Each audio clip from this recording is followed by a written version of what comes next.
We're going to continue in our First Samuel series. If you're a guest with us, we'd love for you to join us in looking at the Word today. You can do that on your smart device. If you've got the Bible app, just search Oasis Church, and you'll find an event on there. You can follow right along with us. We'll have the scripture up on the screen and things like that. Also, if you're a guest with us, we want you to get your bulletin, and then there's a connection card. I'll ask you what to do with that, or I'll prompt you what to do with that toward the end of the service. But before we get into all that, we want to get into the text today. And we realize that it's a little hot in here, okay? Our AC thing didn't work like it should have, so fan away, fan your neighbor, do whatever you got to do. Charles is back there fanning. It's like flies back there. So there's no distraction. We know we got to keep you up. Hey, there's my friends come back from the north. So here's what we're going to do. We're going to continue in our series, and today's title of this sermon is Marriage Making the Cut. And I think it'll be self-explanatory here in a little bit as we jump into the text as to why that is the title for this message. We're 20 weeks into this series, so there's obviously way too much to review. But here's what I want to do. 2 weeks ago, Pastor Bob shared probably the most famous story in all the Bible, which is the story of who? David and Goliath, right? So raise your hand if you've ever heard the story of David and Goliath.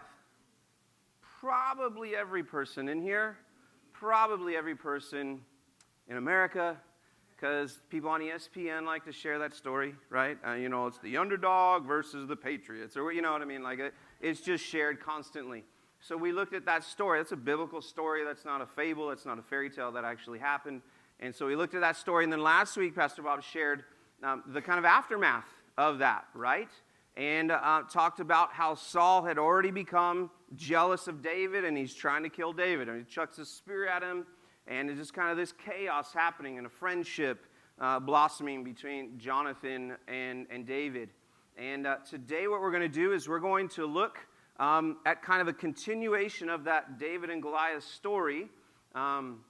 If you remember in that story, the people are saying Saul's going to give his daughter away, right, to the person who kills Goliath. So we're going to look at that wedding, kind of. But by a raise of hands, how many of you are married? Just really quick. Okay, how many of you are happily married? Don't do that. Don't fall for that one, right? So we're going to talk a little bit about weddings, a little bit about marriage today. But probably from a different perspective than you'd be thinking. So we're just going to jump into it. 1 Samuel chapter 18 is where we're at. We're kicking the second half of this chapter, starting in verse 17. It says this. Then Saul said to David, "Here is my older daughter Merab. I will give her to you as a wife. Only be a valiant," so that's like a but be a valiant man for me and fight the Lord's battles. For Saul thought, "My hand shall not be against him, but let the hand of the Philistines be against him." So just really quick, remember last week we're already beginning to see Saul's distaste for, jealousy for, anger toward David, because everyone loves David, right? And he's becoming jealous. And remember last week he tries to pin him to a wall with a spear, and now he's thinking to himself, listen, I don't need to try to kill him. I'm just going to let him die in battle. So I'm going to put him at the front lines. And that's how I'm going to try to do it. And so he tells David, "Here's my daughter that I promised you. I promised that whoever killed Goliath could marry my oldest daughter."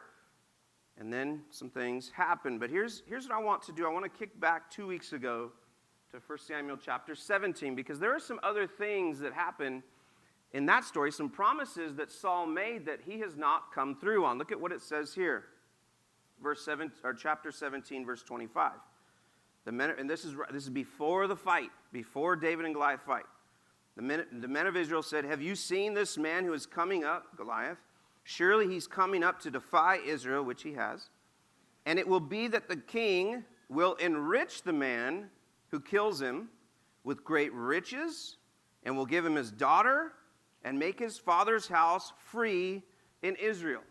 So there were three things promised to the person who killed Goliath. Right? What were they? First of all, what? Riches. Then what? The daughter, Merab. And then what? Fathers free in Israel. And as I looked at that in my Bible, I study out of the New American Standard. There's a footnote there, and I took a picture of it. It says, and we'll give him his daughter and make his father's house free in Israel. If you can see, I might be able to have I got a little pointer here. There's a little tiny number 1 there in my Bible. This is a picture from my Bible last week. And that 1, you see you're in verse 25, and you got a little number 1. So you come over here, 25, verse 1. What does it mean, free? Free from taxes and public service. So his whole father's house no longer had to serve the king. Brothers, dad didn't have to fight in the army, didn't have to pay taxes. This was a great bonus, okay? But where do we find David right now? David has already killed Goliath. Is he rich? No. He's still poor. Is he married yet? No. And where is he currently right now? He's in the king's service. Saul has absolutely broken these promises that he gave to the people. Said, if you do this, I'm going to do this for you. The reality is after David kills Goliath, he should be rich, right? He should be married, and he should be like on his way to build a cabin in the woods with his beautiful wife and never have to worry about the king or anything like that again. But the reality is he's not. He's poor, he's still in the service of the king, and he's single. And this is an issue. And the king here says, look back at it. I'm going to go back to it. He says, you can have my daughter, but you must continue to fight the battles. This is absolutely going back on the promise that he had said. Saul is a promise breaker, isn't he? And sometimes we encounter promise breakers in our life. And when people break a promise to us, it stings. It just stings. I had a promise breaker in my life for many, many, many years who would say he'd be there and he wasn't, right? He'd say he'd do something and he didn't. And a lot of you maybe have experienced that same kind of thing. Maybe in a relationship, you've done everything right. You never broke a promise, but that other person broke that promise, didn't they? And it sucks, and it stings, and it's hard. You did nothing to deserve that pain, but it came anyway. It's just reality for so many of us. I bet every one of us in this room, if not most of us, probably relate to being in David's position, doing the right thing, and still being treated like dirt. It's just a reality. And we're going to see his response to this. Saul's going to continue to come after him, and David is continue to be faithful. He's going to continue to do the right thing. Just continue, because I'm already getting mad at Saul, right? I'm already mad. Like, he's supposed to do something, you didn't say it, David goes up, he does what he's supposed to do, and here you are ripping him off, okay? So I'm already pissed at this point. But anyway, let's continue. Verse 18. Here we go. Man, there was a lot of slides I had to skip. But so Saul says, you can have my daughter. Here she is, right? David says to Saul, who am I? And what is my life for my father's family in Israel that I should be the king's son-in-law? So he's being humble. He's going to him in humility. So it came about, and then, oh my goodness, I'm already starting to get mad. So it came about at the time when Merab, Saul's daughter, should have been given to David, that she was given to Adriel. What? That not only does Saul not give his daughter, like he said, to David, but then he gives him to some other cat, right? This is, blood boiling, right? You got to think about, put yourself in this situation. Horrible, horrible. Like if you have a phone and you use emojis, there's that brown one, right, with the little smile on it. That's the kind of guy that I'm talking about right there, right? He's just a turd. Reality. And we're going to see this time and time and time again. And look at what happens, okay? Look at this. Continuing, verse 20. Now Michal, Saul's daughter, loved David.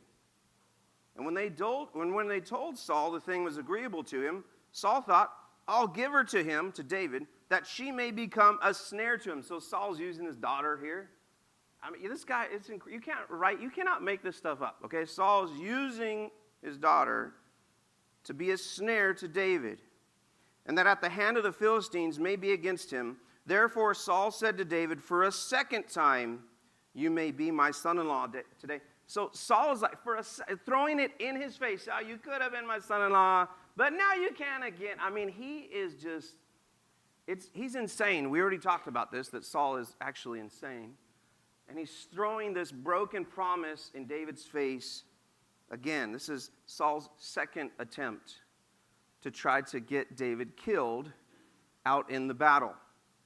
And it's insane to me. Verse 22, we continue. Then Saul commanded his servants and said, "Speak to David secretly, saying, 'Behold, the king delights in you, and all his servants love you. Now therefore become the king's son-in-law.' So Saul's servants spoke these words to David, but David said, 'Is it trivial in your sight to become the king's son-in-law, since I am a poor man and lightly esteemed?'" Now David should be rich by now, right? But he's not. He should absolutely be rich. And it's not an easy thing to marry a princess, is it? Because there are these things called dowries and bride prices and all these things that had to come with that. In this culture, there would have had to have been sheep and goats and cows and all these things given for the price of a bride. And David, is he rich? Now, he should be rich, right? He should be able to afford it, but can he? No, he cannot, because Saul has not come through on his promise of riches. This is like an impossible situation for David. It's absolutely impossible. It's expensive, and it's not fair, because the promise was that you could marry my daughter. So you think about this, there are all kinds of issues going on here. Needless to say, David didn't have the money to marry her. He absolutely didn't have the money to marry her. And so it was kind of like a non-issue for him.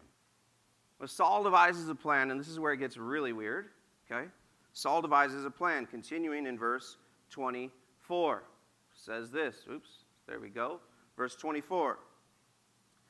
And the servants of Saul reported to him according to these words that David spoke. And Saul then said, "Thus you shall say to David, the king does not desire any dowry," okay, "except 100 foreskins of the Philistines." And I read that, and I'm like, you got to be kidding me, right? 100 foreskins of the Philistines to take vengeance on the king's enemies.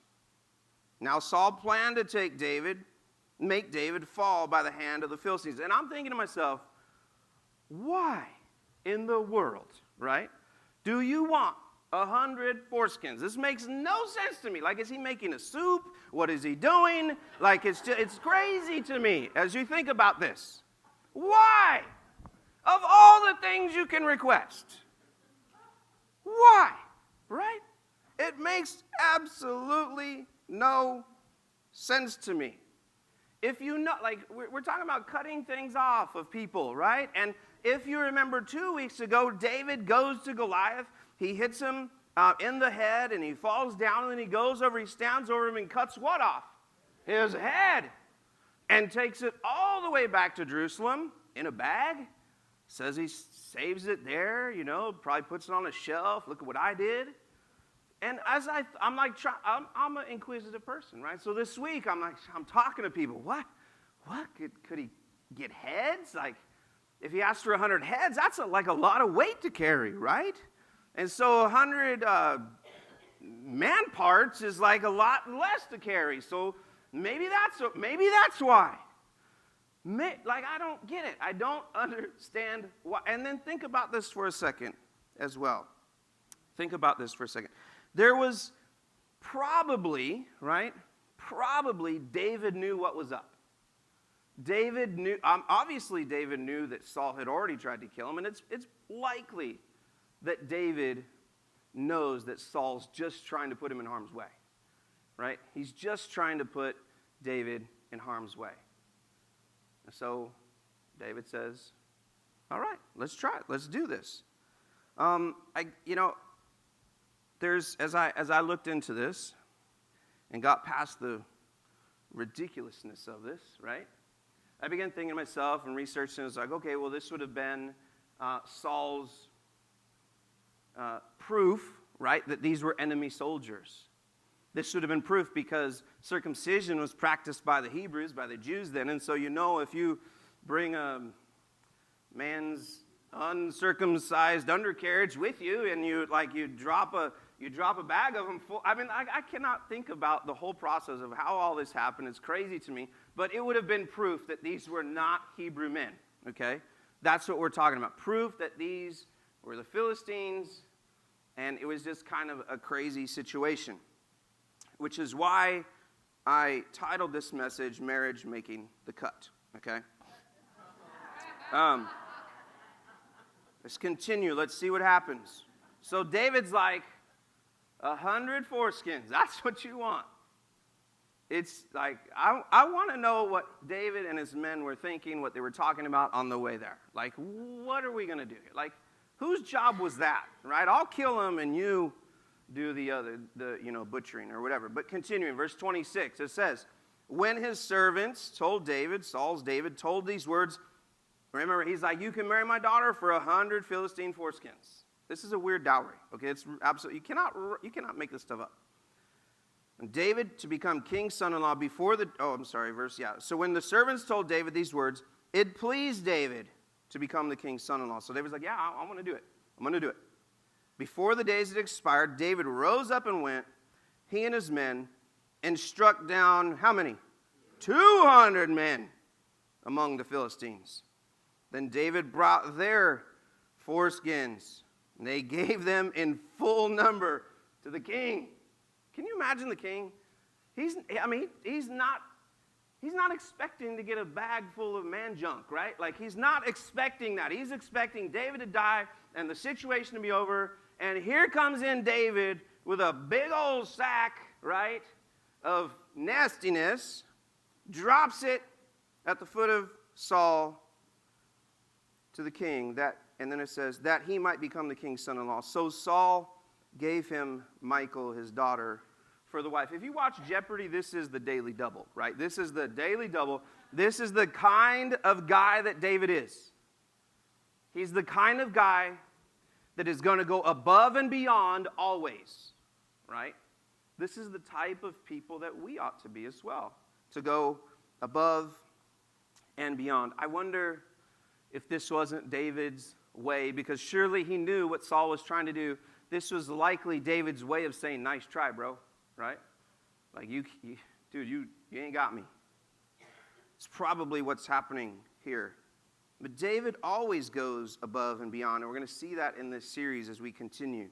And Jesus talks about that same kind of thing, about going above and beyond, in Matthew chapter 5. Look at what it says there. Matthew chapter 5 says this. It says, you've heard that it was said, an eye for an eye and a tooth for a tooth. But I say to you, do not resist an evil person, but whoever slaps you on your right cheek, turn the other to him also. If anyone wants to sue you and take your shirt, let him have your coat also. Whenever forces you to go 1 mile, go with him 2. Give to him who asks of you, and do not turn away from him who wants to borrow from you. I wonder if David was the one who taught his son Solomon this same principle about going further, about going that extra mile. When you're required 100 foreskins, you give them 200 foreskins. Look at what Solomon said here in Proverbs 25, verse 21 and 22. If your enemy is hungry, give him food to eat, and if he's thirsty, give him water to drink. For you will heap burning coals on his head, and the Lord will reward you. Now, the Lord did reward David, but we're not going to see that reward for quite a while, okay? We're not going to see. David continued to be faithful. He continued to do things that he was called to do, but we're not going to see much good of it for quite a while. I mean, eventually we will, but Saul's going to continue to come after him. He's going to continue to make his life very, very difficult. Let's close out this chapter, verse 28 through 30. When Saul saw and knew that the Lord was with David, and that Michal, Saul's daughter, loved him, then Saul was even more afraid of David. Thus Saul was David's enemy continually. And that's a one-sided enemy, okay? That's Saul having beef with David, but David didn't have beef with Saul, and we see that continually throughout the text as we move forward. Then the commanders of the Philistines went out to battle, and it happened as often as they went out that David behaved himself more wisely than all the servants of Saul. So his name was highly esteemed. You see, Saul is going to constantly be jealous and afraid of David all the way to the very end of his life. And the Philistines couldn't beat David. This is what is trippy to me. David would never lose against the Philistines, and that was a good thing for Saul. But Saul saw it as a bad thing. Okay? It was good that the Israelites continued to win under David's leadership. That actually helped Saul. But Saul only saw a competitor. He was more worried about his own throne instead of God's kingdom. Now, what we do constantly here, and I'm a little afraid to do it this morning, right, is to ask you what stood out to you in the text. And I'm going to tell Marcy can't speak because I know what he would do for me up here. He would try to embarrass me. But in this text, like what stands out to you? I have some things that I want to talk about. But as we read through this, I want to know from you, like what is it that God's kind of bringing to your mind right now? This could get kind of funny, maybe, if you want it to be funny or not. So, yeah, Jesse. Why did Saul what? Yeah, so Saul had beef with David because David killed Goliath, because everyone loved David, right? And God was obviously blessing David, and God had removed his blessing from Saul. So he was jealous. He was jealous. What else? What are some of the things that stand out in this text? Yeah, go ahead. Yes, absolutely. And I'm sorry, I just see like blurs today because I'm dealing with the new contact thing. So I kind of see hands, but I can't tell who that is. Sounded like Sharon. David's faithfulness, right? Okay, yeah, it's great. What else? What else stands out? Yeah. David's character, no matter what he was hit with, his character was true. True character. David's, true character. What else stands out? Yeah, in the back.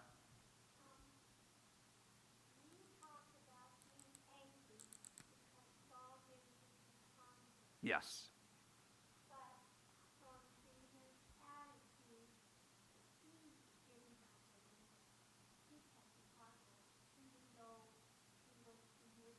Yeah. And I think that's really good because most of us, when we are done dirty by somebody, we get mad. Yeah. And he touched his heart.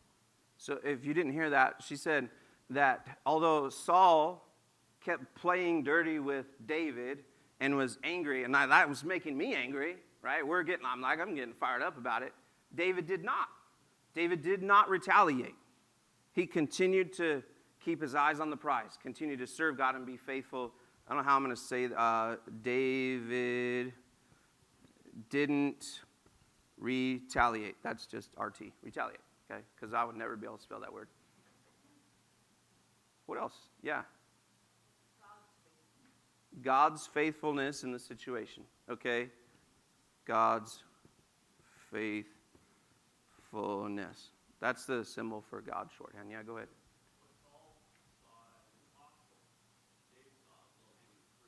Yeah, I love that. Literally, I like that. Pun intended. Saul saw impossible. David saw a score. Okay, no, I've got it. Yeah, easy. Low-hanging fruit, if you didn't hear that. It's good. It's a good one. Appreciate that pun. Who else? Anyone else? Yeah. That Saul was called to do a job, and because of his sin, it was separating him from being able to do the job. And so it reminded me that when you look at somebody else and you're starting to feel resistance, like whatever, that we have to look at the beam in our own eye. If he's seeing what was going on in his own life, it just changed everything. Sure. Yeah, that's a lot. Saul's sin made him blind, right? You know what I mean. Okay. Apostrophe. Anyone else? Yeah, Robbie.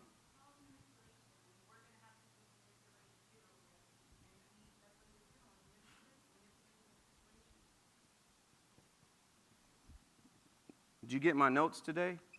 Saul was a manipulator. Absolutely. That's one of my points today. What else? Yeah.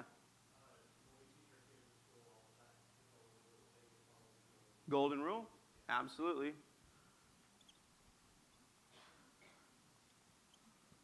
Golden rule. Yeah, I saw one more over there. Yeah.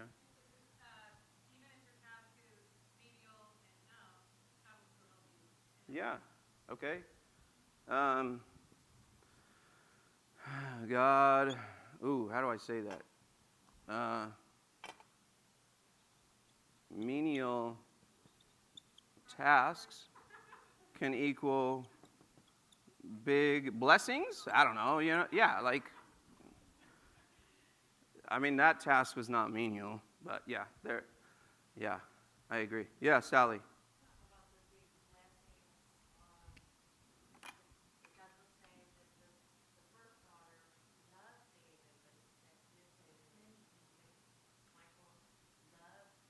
Okay. Okay. Maybe a blessing in disguise, right? So, isn't there a Garth Brooks song about that or something, right? Unanswered prayers or whatever, yeah. I don't even know how to say that, Sally. So, best, geez, these don't work. Best wife came out of the bad situation. He was ripped off, no doubt. Yeah, Dale.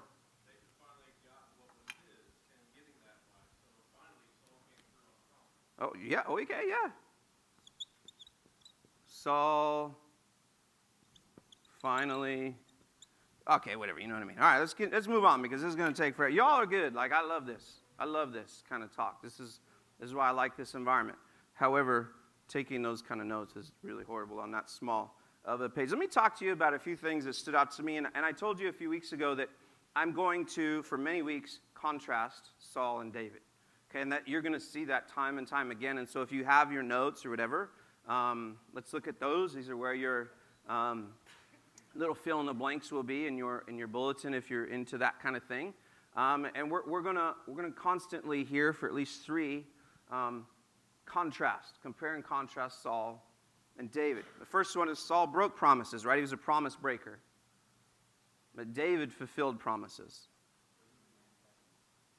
Saul was definitely an antagonist. Yeah. Saul was the one who had lots of beef here. Saul was a promise breaker. Saul broke promises and David fulfilled promises.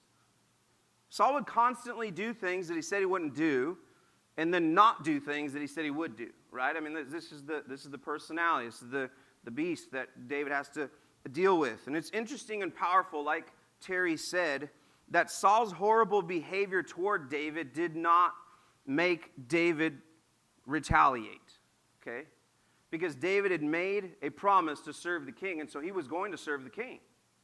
David fulfilled those promises that he had made even when he had been betrayed by the person he was supposed to be serving, right? Like, I mean, it's crazy. Think about relationships, marriages, all those things. When someone hurts you, you want to hurt back.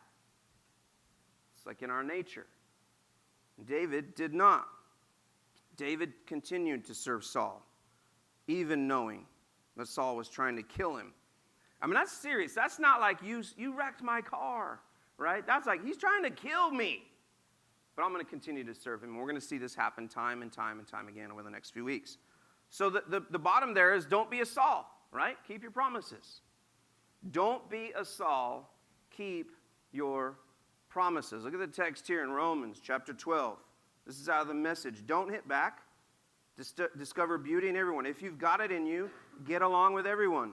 Don't insist on getting even. That's not for you to do. I'll do the judging, says God. I'll take care of it. As far as it depends on us, hear me, as far as it depends on us, we'll do the right thing. Even when the world is going crazy around us, as far as it depends on the believer, We will do the right thing. We will stay faithful. That's our job. The second comparison is that Saul manipulated people, like Robbie said. Saul was a classic manipulator. David motivated people. Saul always had an excuse, didn't he? I mean, we're 20 weeks in, and for about 10 of those weeks, we've been talking about Saul's excuses, right? He always had an excuse. He always had something going on, a plan. And Saul would use whatever means necessary to get what he wanted to happen done. He'd use his throne. He'd use the nation of Israel. He's using his own daughter in this situation. Saul was a classic manipulator.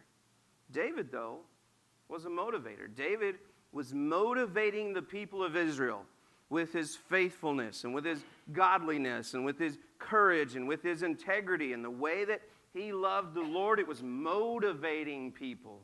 And we're going to see this in the coming weeks and months as we move forward. In fact, the women were going nuts for him, right? They're singing praises because this is a young, single guy. I mean, he's single until today, right? He's single and he's good looking and he's got integrity and he's brave. I mean, most women would be like, oh, I want that guy, right? That's why Michael loved him. He was motivating the people, motivating the nation of Israel to fight, to be faithful, to trust God to lead them. Look what it says here in Hebrews 10, verse 24.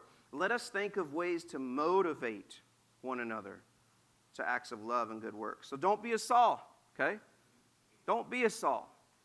Don't manipulate people to get your way, but motivate people with your love and your faith and your grace and your mercy and your actions, the way that you treat them, the way that you speak to people.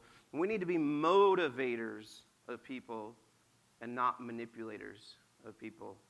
Robbie, thank you for that. And then thirdly, Saul was more concerned about his kingdom, right? About his throne, his kingdom, and David was more concerned with God's kingdom.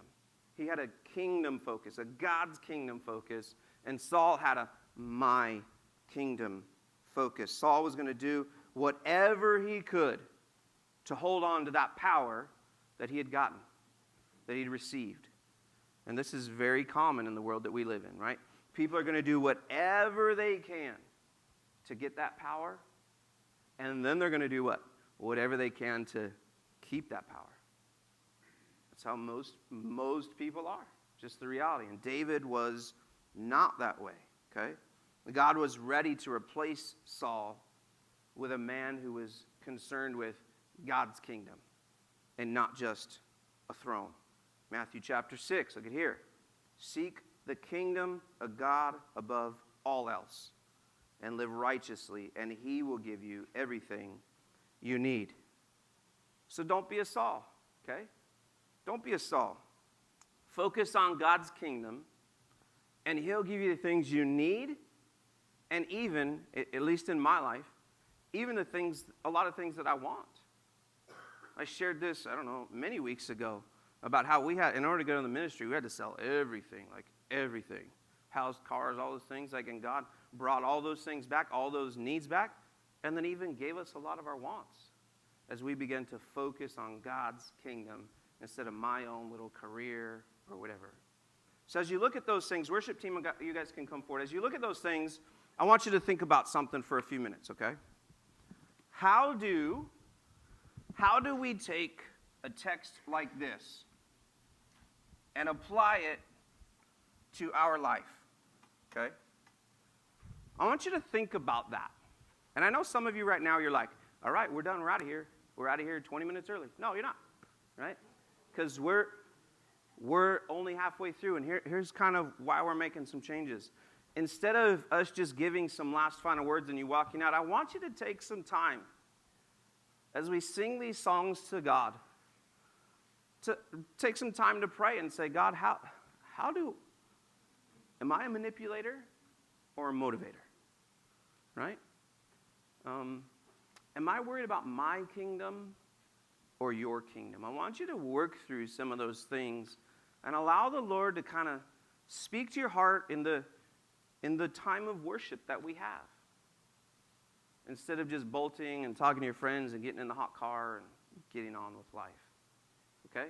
So I want you to kind of think about those things as we continue to worship.